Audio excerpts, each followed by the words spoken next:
మన జీవితంలో యుద్ధం వచ్చిందంటే మనం ఓడిపోతామని అర్థం కాదండి. మనలో చాలామంది ఈరోజు అలసిపోయిన వారుగా ఉంటున్నాం.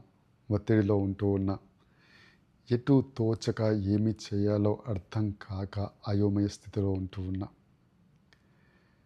మన పట్ల ఏ ఆయుధము ఏర్పడినా అది గెలిచే అనుమతి, అధికారము దేవుడు దానికి ఇవ్వలేదండి. యెషయా గ్రంథం 54 అధ్యాయం 17 వచనంలో రాసింది, మీ నామమున ఏర్పడిన ఏ ఆయుధము వర్ధిల్లదు అని. ఒక్క విషయం గమనించారా? ఆయుధము ఏర్పడదు అంటలేదన్నారు. ఆయుధము ఏర్పడుతుంది.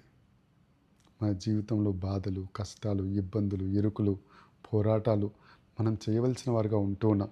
కానీ వాటి వేటికి కూడా గెలిచే అధికారము లేదు అని ప్రభు స్పష్టంగా చెబుతూ ఉన్నారు.